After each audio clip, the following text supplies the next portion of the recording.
India Canada നയതന്ത്ര തർക്കം രൂക്ഷമായ സാഹചര്യത്തിൽ ഇന്ത്യയിലേക്ക് യാത്ര ചെയ്യുന്നവർക്ക് കർശന സുരക്ഷാ പരിശോധനയുമായി കനേഡിയൻ സർക്കാർ. പ്രോട്ടോക്കോളുകളുടെ ഭാഗമായി അതീവ ജാഗ്രത പാലിക്കണമെന്നാണ് സംഭവത്തിൽ കനേഡിയൻ ഗതാഗത മന്ത്രി അനിത ആനന്ദ് പ്രതികരിച്ചത്.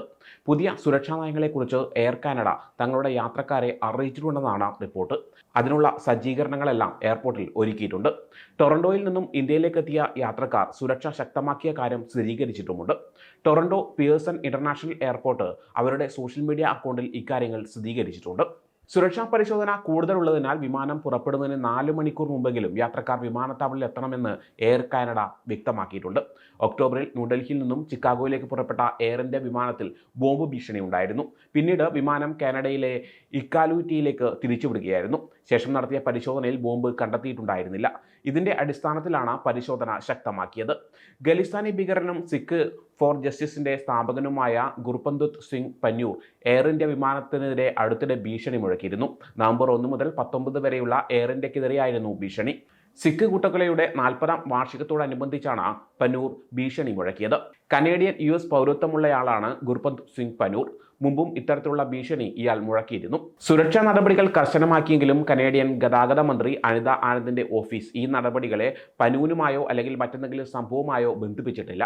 കാനഡയിലെ ഖലിസ്ഥാൻ തീവ്രവാദി ഹർദീപ് സിംഗ് നിജാറിനെ കൊലപ്പെടുത്തിയതിൽ ഇന്ത്യൻ സർക്കാരിന് പങ്കുണ്ടെന്ന് കനേഡിയൻ പ്രധാനമന്ത്രി ജസ്റ്റിൻ ട്രൂഡോ അവകാശപ്പെട്ടതിനെ തുടർന്ന് ഇന്ത്യയും കാനഡയും തമ്മിലുള്ള സംഘർഷം കൂടുതൽ വഷളാവുകയായിരുന്നു. ഈ അവകാശവാദങ്ങൾ തെറ്റാണെന്നും രാഷ്ട്രീയ പ്രേരിതമാണെന്ന് പറഞ്ഞ് ഇന്ത്യ തള്ളിക്കളയുകയായിരുന്നു. കൂടാതെ കാനഡ ഖലിസ്ഥാൻ അനുകൂല തീവ്രവാദ ഗ്രൂപ്പുകളെ പിന്തുണയ്ക്കുന്നുവെന്നും ആരോപിച്ചിരുന്നു. അടുത്തിടെ കാനഡയിലെ റോയൽ കനേഡിയൻ മൗണ്ട് പോലീസ് രാജ്യത്തെ കൊലപാതകം, കൊള്ളയടിക്കൽ, ഭീഷണി എന്നിവ പോലുള്ള കുറ്റകൃത്യങ്ങളിൽ ഇന്ത്യൻ സർക്കാർ ഏജന്റുമാർ ഉൾപ്പെട്ടിട്ടുണ്ടെന്ന് ആരോപിച്ചപ്പോൾ സ്ഥിതി കൂടുതൽ വഷളാവുകയായിരുന്നു. സംഘർഷം രൂക്ഷമായതോടെ ഇരു രാജ്യങ്ങളും പ്രതികാരമായി ഉന്നത നയതന്ത്രജ്ഞരെ പുറത്താക്കുന്ന സാഹചര്യവും ഉണ്ടായിരുന്നു.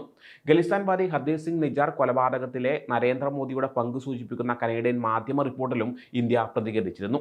നിജാർ കൊലപാതകത്തിലെ ഗൂഢാലോചന പ്രധാനമന്ത്രി മോദിക്ക് അറിയാമായിരുന്നുവെന്ന ആരോപണമാണ് കനേഡിയൻ പത്രത്തിൽ അടിച്ചുവന്നത്. ഇത്തരം പരിഹാസ്യമായ പ്രസ്താവനകൾ അവർ അർഹിക്കുന്ന അവജ്ഞയോടെ തള്ളിക്കളയണമെന്നായിരുന്നു വിദേശകാര്യ മന്ത്രാലയ വക്താവ് രൺദീപ് ജയ്സ്വാൾ പ്രതികരിച്ചത്. കഴിഞ്ഞ ദിവസം കനേഡിയൻ പത്രമായ ദി ഗ്ലോബ് ആൻഡ് മെയിലിൽ വന്ന വാർത്തയാണ് പുതിയ പ്രശ്നങ്ങൾക്ക് തുടക്കമിട്ടത്. പേര് വെളിപ്പെടുത്താത്ത ഉന്നത ഉദ്യോഗസ്ഥന്റെ വെളിപ്പെടുത്തലുകളാണ് പത്രത്തിൽ പ്രസിദ്ധീകരിച്ചത്.